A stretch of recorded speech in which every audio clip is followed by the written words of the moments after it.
বাহ, পুরো ব্যাপারটা বেশ ইউনিক। অপূর্ব হয়েছে তো। বাহ, সত্যি পুজোর আয়োজন খুব সুন্দর হয়েছে। কি দারুণ সাজিয়েছে, তাই না? কি অসাধারণ বলো তো, যে আমাদের বেকারির বিস্কুট দিয়েই আমাদের গজানন তৈরি হয়েছে। বাড়ির টাকা বাড়িতেই থেকে গেল। না, ঠিক আছে, ঠিক আছে। দাদা বলছিলাম যে পুজো আচ্চার ব্যাপার তো এর মধ্যেই অত লাভ লোকসানের হিসেবটা না হয় নাই বা করলে। ধরে নাও না, গজাননের পুজো, এই পুজোর ব্যবস্থা উনি স্বয়ং নিজেই করে নিয়েছেন। আর মা, তোমার খুব স্বাদ ছিল না যে তোমার ফ্যাক্টরির পুজো যেন একবারে ধুমধাম করে হয়? তা তোমার একজন নিজের লোক কিন্তু তোমার সেই স্বাদ পূরণ করে দিল মা, কি বলো? তুমি চিন্তা করো না ঠাম্মি, আমি আছি তো। তোমার তেজ থাকতে গণেশের পুজোতে কোনো বাধা পড়বে না। বসু মল্লিক বাড়ির মান সম্মান আমি বজায় রাখবো ঠাম্মি, তুমি চিন্তা করো না একদম। আমি তো জানতাম দাদু ভাই, আমি তো জানি আমার দাদু ভাই আমাকে হাঁটতে দেবে না, আমার মুখ রক্ষা করবে আমার দাদু ভাই, আমাদের তেজ বেকারির, আমাদের পরিবারের সম্মান রক্ষা করবে আমাদের দাদু ভাই। কিন্তু দাদু ভাই, এটা সম্ভব হলো কি করে? কি করে সম্ভব হলো বলতো? যেখানে শহরের ওই নামি দামি ইভেন্ট ম্যানেজমেন্ট কোম্পানি হাত তুলে দিয়েছিল, তারপরেও কি করে?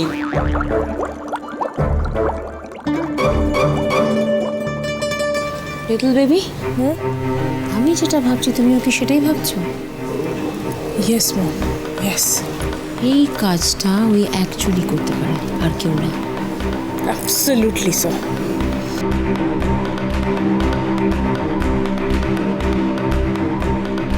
হবে, আপনারা কাজ না করলে বিয়েটা হবে, আর এখানেই হবে।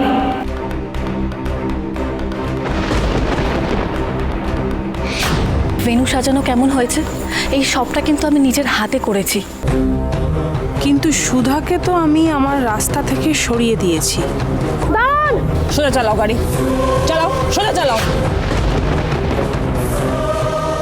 যে এইটুকু সময়ে এই আয়োজন করেছে সে এখানেই কোথাও না কোথাও থাকবে।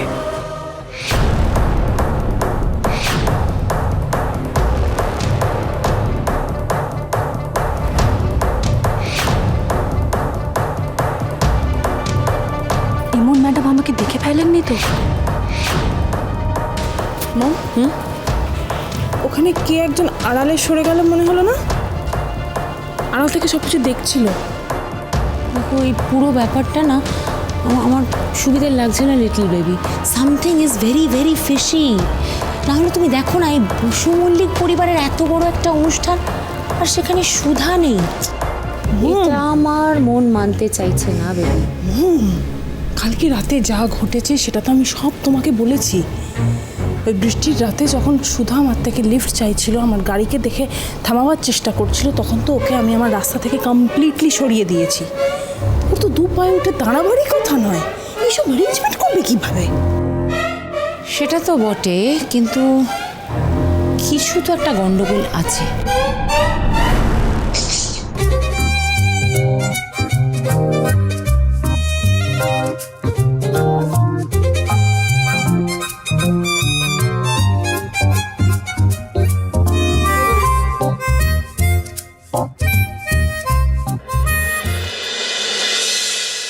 প্লিজ আমাদেরকে বলুন যে এই এত সুন্দর আয়োজন কি করে হলো, কে করলো, এত সুন্দর, এটা কৃতিত্ব কার? দাদু ভাই, তুমি ওদের বলো এই এত সুন্দর আয়োজন কি করে সম্ভব হলো, ওদের বলো।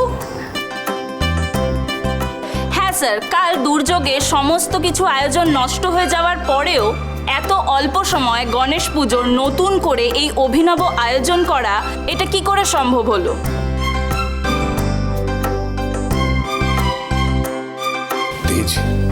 দেখ, যার যে কৃতিত্ব প্রাপ্য সেটা থেকে দিতেই হবে, কিন্তু ওই রাধার নাম শুনলে না আমার খুব ক্ষেপে যাবে। তো যখন বলবি না একটু সাবধানে বলবি, ঠিক আছে? হ্যাঁ স্যার বলুন প্লিজ, কে করলো স্যার, প্লিজ বলুন।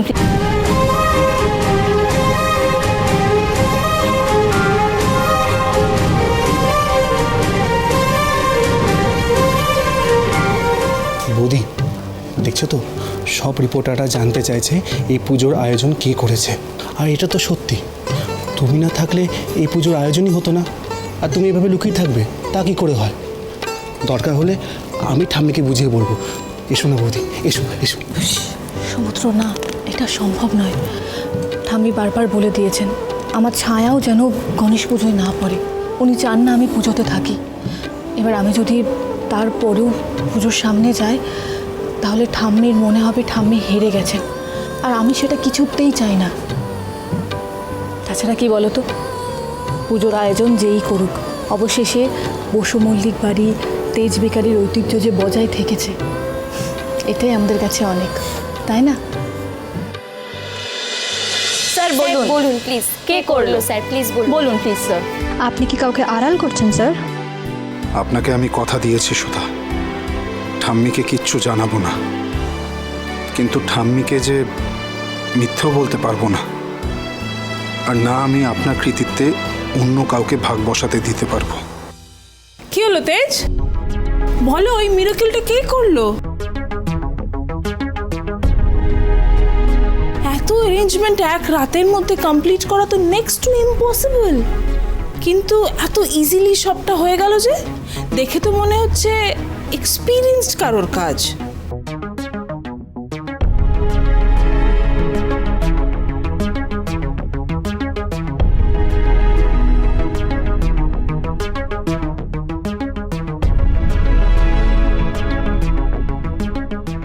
আমার বাবার বড় যত্নের ভালোবাসার ব্যবসা ছিল এই সুধা ম্যারেজ ব্যুরো, আর বাবা নিজের ব্যবসার নাম আমার নামে রেখেছিল। খুব একটা এক্সপিরিয়েন্স নয় ঠিকই, কিন্তু যথেষ্ট স্কিল্ড। তাই সবাই যখন হাত তুলে নিয়েছিল তখন ম্যাজিকের মতো কাজ করেছে SMB।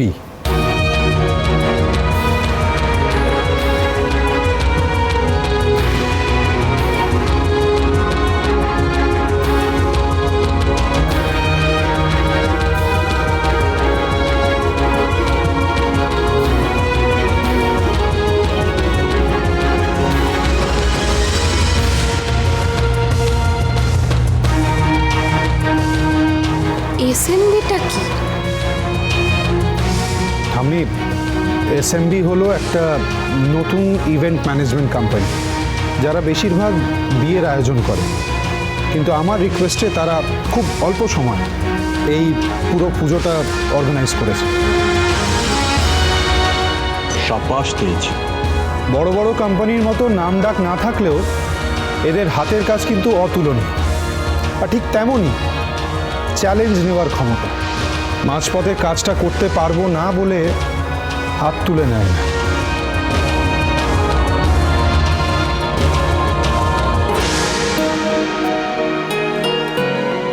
দিদি, জামাইবাবু তো তোর ক্রেডিট অন্য কাউকে দেবে না, তাহলে কি আমি যেটা ভাবছি সেটাই ঠিক?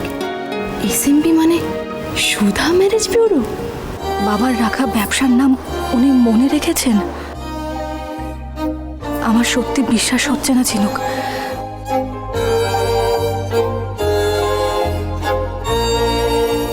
এটা কোন ইভেন্ট ম্যানেজমেন্ট কোম্পানি রে তেজ?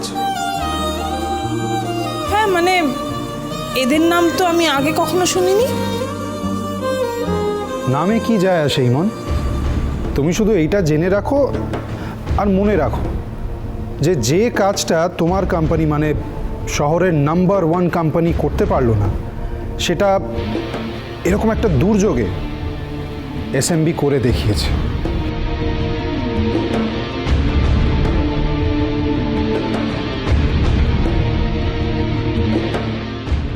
তেজের কপালটা দেখছি হালকা সোনায় মোড়া, না হলে ঠিক শেষ মুহূর্তে এভাবে কাউকে না কাউকে পাশে পেয়ে যায়। আপনারা দেখতে পাচ্ছেন একটা নতুন ইভেন্ট ম্যানেজমেন্ট কোম্পানি এই পুরো সাজসজ্জাটা কিন্তু করেছে। তেজ বেকারির বেস্ট সেলার বিস্কিট দিয়ে তৈরি হয়েছে এবারের গণেশ মূর্তি। এত কম সময় যে এত সুন্দর করে এই সব কিছু আয়োজন করা যায়, এটা কিন্তু না দেখলে বিশ্বাস করা যায় না।